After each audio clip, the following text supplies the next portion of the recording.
d'avoir illégalement exercé la profession d'avocat sans être inscrit au tableau de l'Ordre des avocats, en contravention aux articles 133C, 128 APB, 137 et 132 de la loi sur le barreau 2.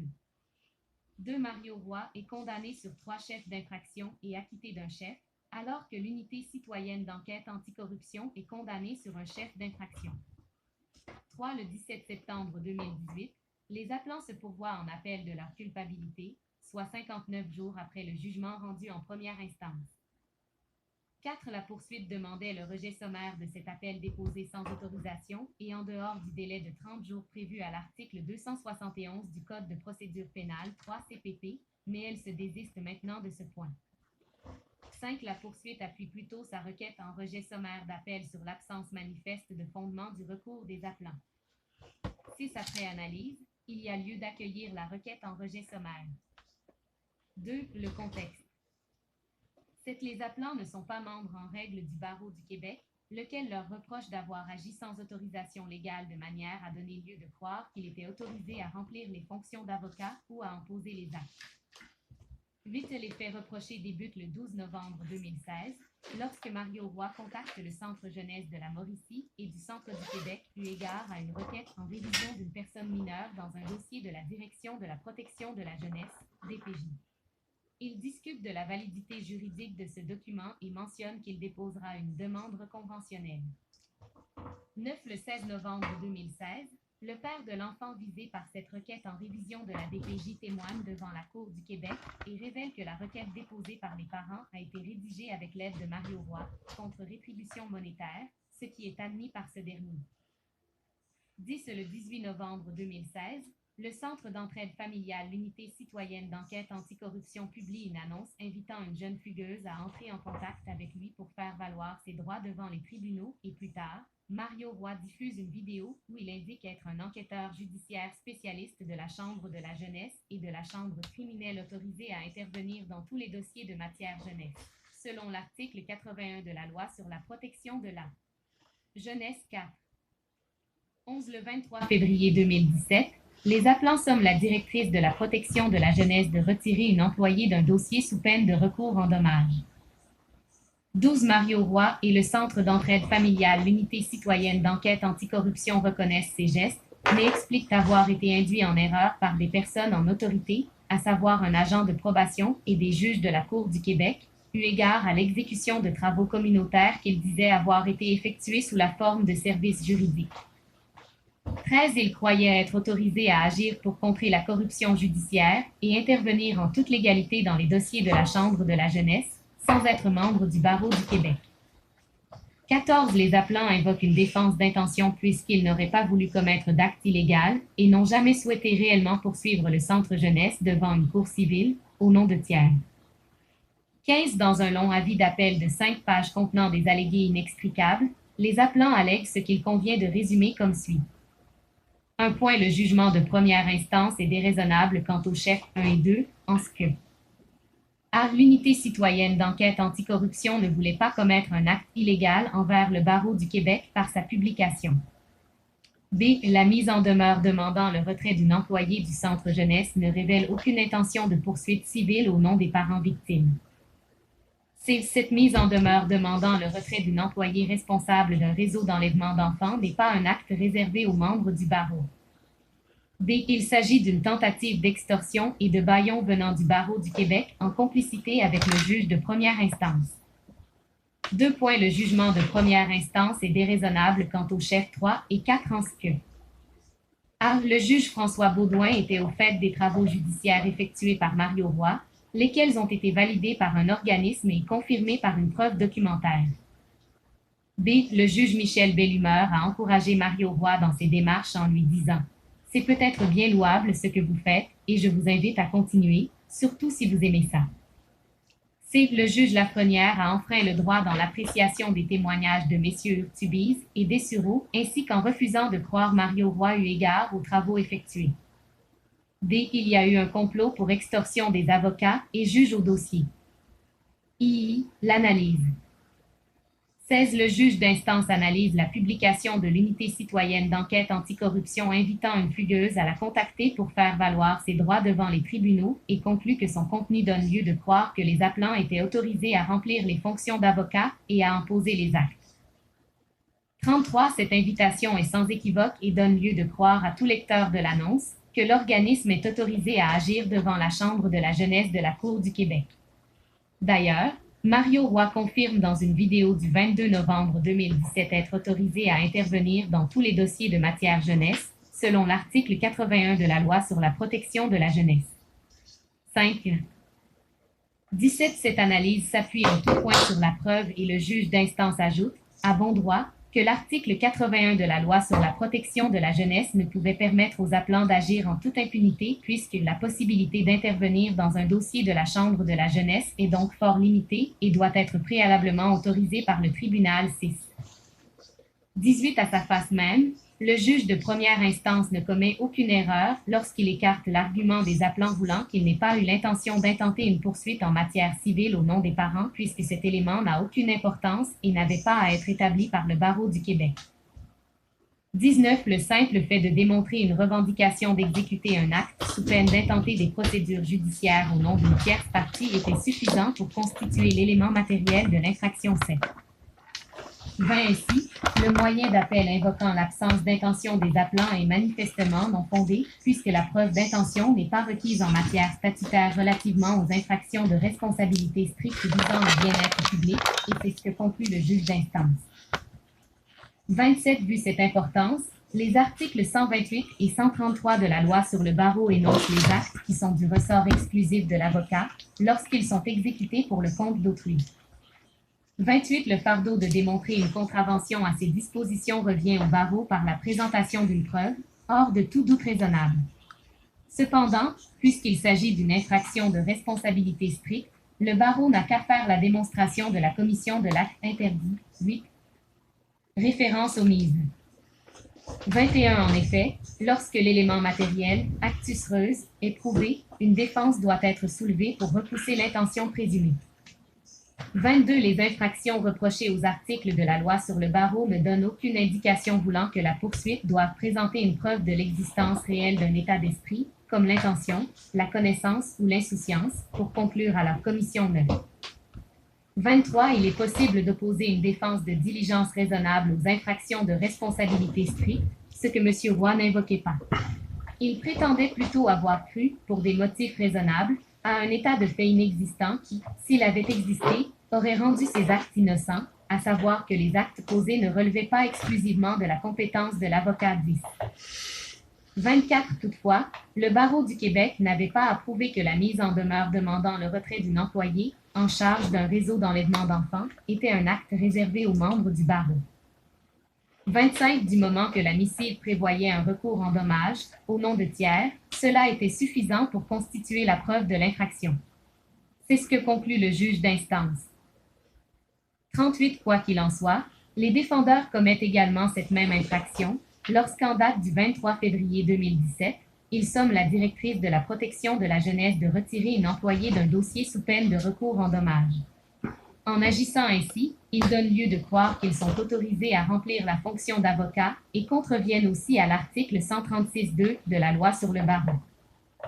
39. Une personne, qui n'est pas avocat, ne peut mettre une autre personne en demeure d'exécuter un acte quelconque tout en suggérant qu'une poursuite suivra advenant son défaut, si elle n'est pas elle-même créancière de l'obligation. 11. 26. Le tribunal fait un parallèle avec les propos de la juge Joanne Saint-Gelais de cette cour dans l'affaire Barreau de Montréal, c'est Gadouri, et en arrive à la conclusion qu'il n'existe aucune obligation pour le barreau du Québec de démontrer que l'acte reproché était réservé à la profession d'avocat 12. 27. Lorsque la preuve révèle que la commission d'un geste donnait lieu de croire que son auteur était autorisé à exercer la profession d'avocat alors que ce n'était pas le cas, le fardeau de la poursuite est satisfait. Il n'y a aucune preuve supplémentaire devant être établie pour la partie poursuivante. 28. Les appelants soulèvent aussi une erreur de droit dans l'analyse de la défense de gestes induits par une personne en autorité. 29. Le juge de première instance énonce les éléments factuels, et non contredits, qui repoussent cette défense. Voici le passage relié à la commission des gestes que les appelants allaient avoir été erronément induits par des personnes en autorité. 47. Les défendeurs invoquent comme source d'erreur les décisions des juges Bellumeur et Baudouin de la Cour du Québec, ainsi que l'acceptation des travaux communautaires sous forme juridique par le service de probation. 48. Qu'en est-il? 49. Le tribunal retient de la preuve que le juge Bellumeur n'autorise pas et ne laisse aucunement croire que les travaux communautaires peuvent s'exécuter sous forme juridique et surtout pas à l'encontre de la loi sur le barreau. Voici d'ailleurs un extrait de ses propos à l'endroit de Mario Roy lors de l'imposition des travaux communautaires. Je vais vous ordonner de rencontrer votre agent et c'est l'agent qui va déterminer parce qu'il faut faire un suivi. Je comprends que vous avez peut-être fait du bénévolat pour d'autres organismes et tout ça, mais on ne peut pas à gauche et à droite faire des dés. Il faut vraiment que ce soit supervisé par l'agent. C'est peut-être bien louable et je vous invite à poursuivre si vous aimez ça en plus et tout ça, mais ce n'est pas ça des travaux communautaires. 50 quelques jours plus tard, Mario Roy reconnaît encore une fois sa culpabilité de ne pas avoir fait ses travaux communautaires auprès d'un organisme accrédité. Il explique alors au juge Baudouin de la Cour du Québec qu'il a fait ses travaux dans un contexte juridique, mais que l'organisme n'était pas accrédité. Sans tarder, le juge lui rappelle l'importance que les travaux soient reconnus par l'agent de probation. Accomplir 50 heures de travaux communautaires d'un programme reconnu par le ministère de la Justice. 51. Ces deux ordonnances de cour ne laissent place à aucun doute. Bien que Mario Roy tente chaque fois d'introduire dans ses échanges avec les juges qu'il fait des travaux dans un cadre juridique, ceux-ci lui rappellent que les travaux doivent se réaliser dans le cadre du programme de service de probation, sous la supervision de l'agent de probation et auprès d'un organisme approuvé. 52. Or, Mario Roy ne prête pas attention à ces ordonnances et n'obéit pas à celles-ci. Il entreprend ses travaux sans que ceux-ci ne soient préalablement approuvés par l'agent de probation. 53. Le tribunal retient de la preuve que M. Urtubise n'a jamais accepté que les travaux se fassent sous forme juridique. M. Urtubise n'a pas témoigné au cours du présent procès et par ailleurs le témoignage crédible de M. Dessureau est sans équivoque. Il accepte, de façon particulière, les travaux effectués en 2014 auprès de l'organisme Campéniel, mais qu'il ne pourra le faire ultérieurement si d'autres travaux étaient imposés à Mario Roy. De plus, le tribunal ne croit pas l'affirmation de Mario Roy à cet égard. 13. Référence omise et soulignement ajouté. 30. La défense d'erreur provoquée par une personne en autorité peut servir de défense valable dans le cas d'une infraction de responsabilité stricte. 14. 31. Dans l'affaire Fourchesne et Sorel-Tracy, Ville 2, le juge Guy Cournoyer, de cette cour, récapitule les critères applicables à cette défense. 30. En résumé, outre la preuve des 6 exigences mentionnées au paragraphe 26 de l'arrêt Lévis et Tétrault, le caractère objectivement raisonnable de la vice et de la confiance qui lui a été accordée sera évalué à la lumière de l'ensemble des circonstances et notamment 1. Les efforts faits par le défendeur pour se renseigner. 2. La clarté ou l'obscurité du texte de la loi. 3. Le poste et le rôle du fonctionnaire qui a fourni le renseignement ou l'opinion. Et 4. La précision, la fermeté et le caractère raisonnable de la vice. 31. Le caractère raisonnable de la vice n'est pas évalué d'une manière purement subjective, mais selon la perspective de la personne raisonnable placée dans une situation similaire. 15. 32. Comme le souligne la Cour suprême dans R. C'est Jorgensen, un accusé qui cherche à se fonder sur cette excuse l'erreur de droit provoquée par une personne en autorité doit avoir évalué la possibilité d'illégalité de ses actions et s'être renseigné de façon raisonnable. Toutefois, cette norme ne permet pas de convertir en diligence raisonnable l'erreur provoquée par une personne en autorité 16. 33. Les circonstances détaillées par le juge d'instance entourant l'exécution des travaux communautaires, ainsi que les gestes reprochés, démontrent de façon évidente que cette défense n'avait aucune application. Voici les derniers commentaires du juge de première instance sur ce sujet. 54. Cela dit, s'il devait subsister un doute, Mario Roy est informé par le barreau qu'il ne peut agir ainsi, ayant été avisé par lettre du barreau de telle sorte qu'en 2016 et 2017, c'est en toute connaissance de cause qu'il agit à l'encontre de la loi sur le barreau. Oui, mais je vous avise, ça j'ai aucun problème là-dessus, parce que le barreau du Québec m'a déjà écrit une lettre concernant le dossier de Madame Laporte que j'ai ici. Et disant que c'était illégal et 55. Malgré cela, Mario Roy n'effectue aucune vérification pour s'assurer de son interprétation. 56. Or, la Cour suprême écrit dans l'arrêt Ville de Lévis. 27. Des facteurs divers seront pris en considération dans le cours de cette évaluation, comme les efforts faits par le prévenu pour se renseigner, la clarté ou l'obscurité du texte de la loi, le poste et le rôle du fonctionnaire qui a fourni le renseignement ou l'opinion, ainsi que la précision, la fermeté et le caractère raisonnable de ceux-ci.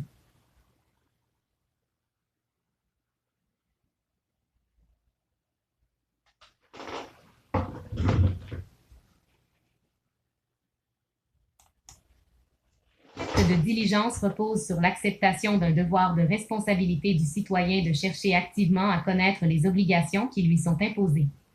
L'ignorance passive ne constitue pas un moyen de défense valable en droit pénal. 57. D'ailleurs, c'est dans ce même contexte qu'il agit en 2016. À ce moment, le juge Bellumeur lui souligne à nouveau qu'il doit préalablement rencontrer l'agent de probation pour discuter des modalités d'exécution des travaux communautaires.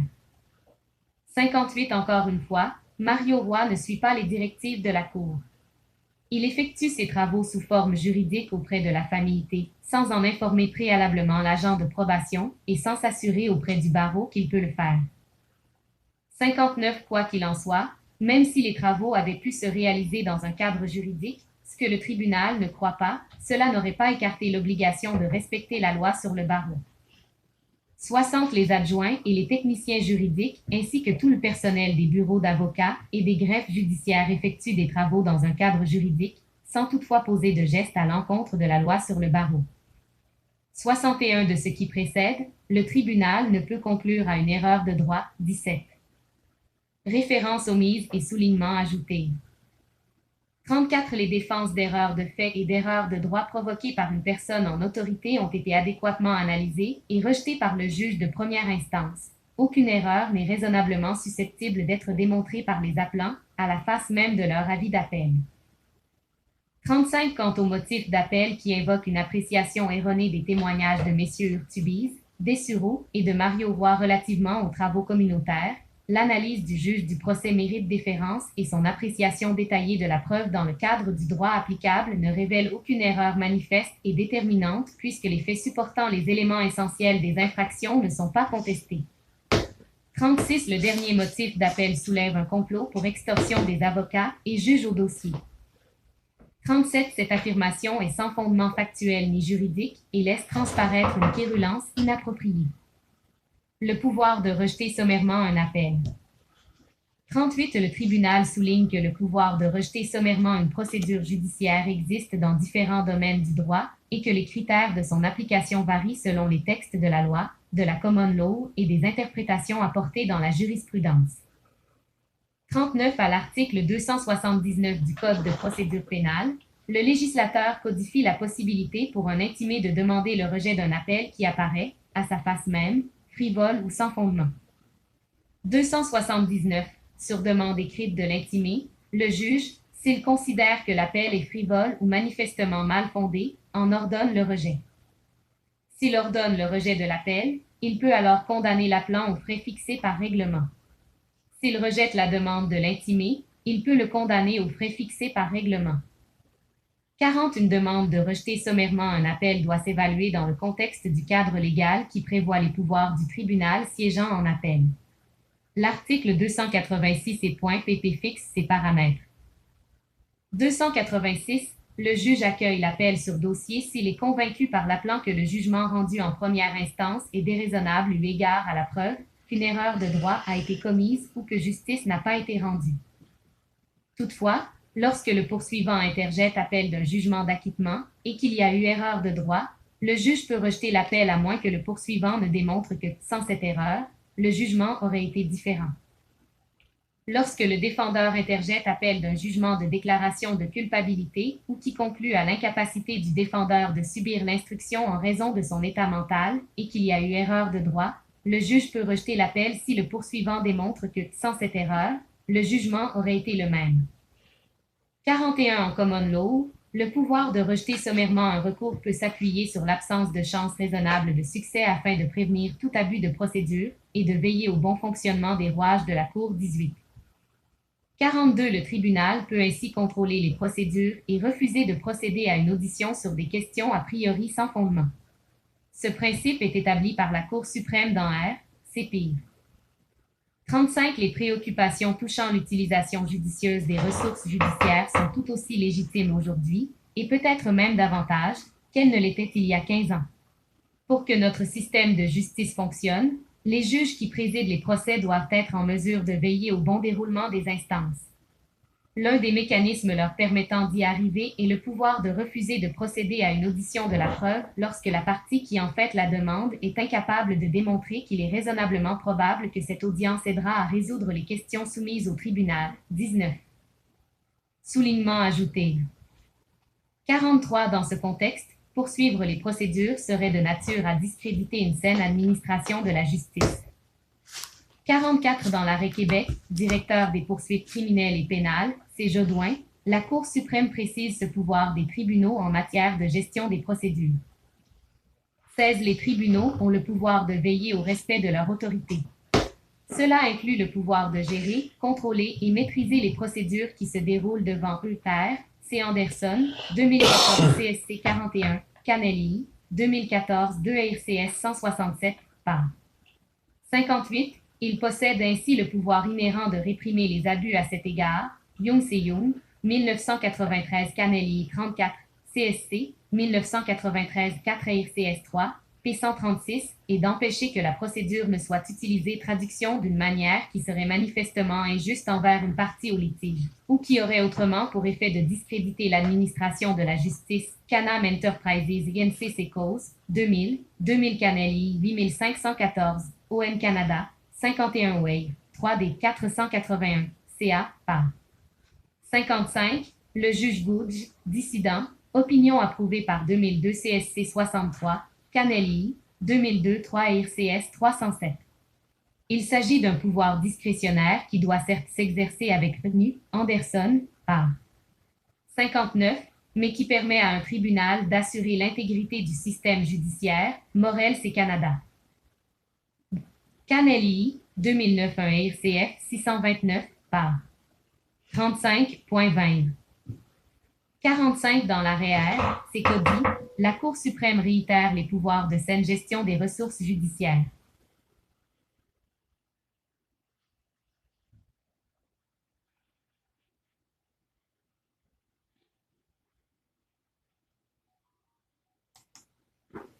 Les juges de première instance devraient utiliser leur pouvoir de gestion des instances pour réduire les délais au minimum. Par exemple, avant de permettre qu'une demande soit entendue, le juge de première instance devrait se demander si elle présente des chances raisonnables de succès.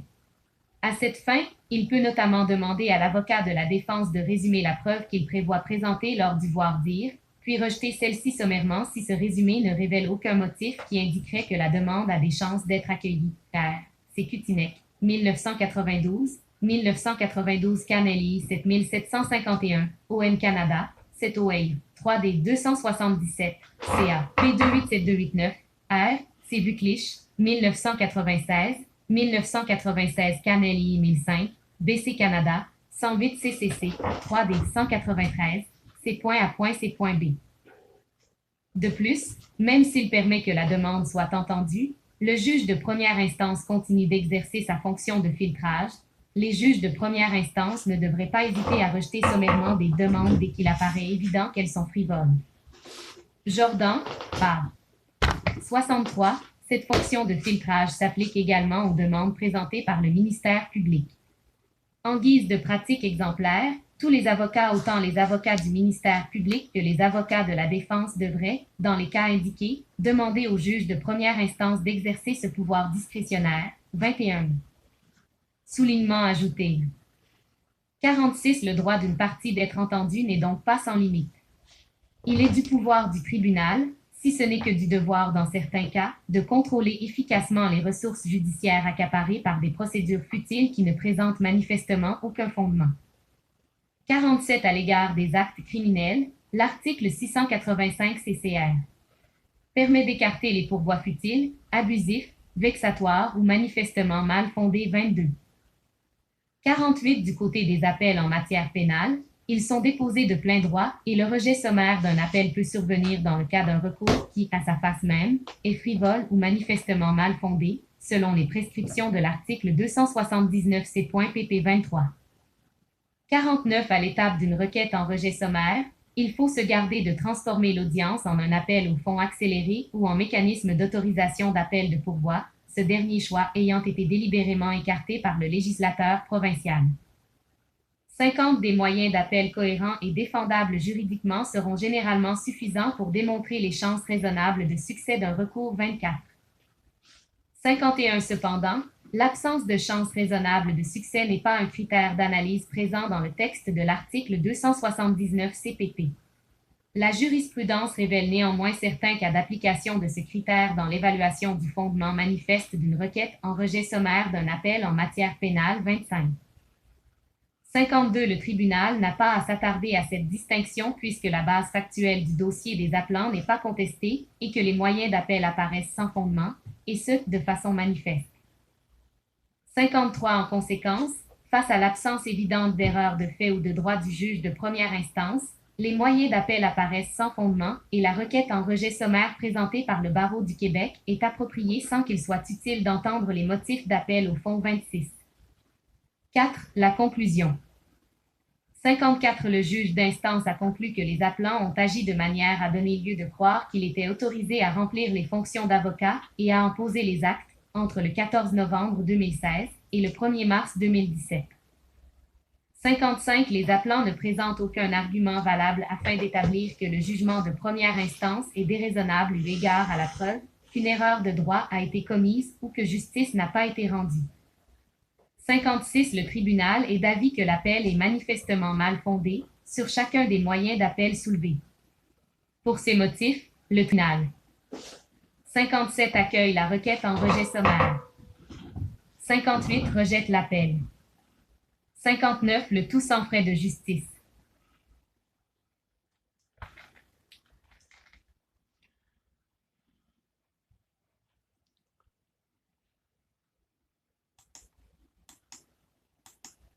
Ario Roy.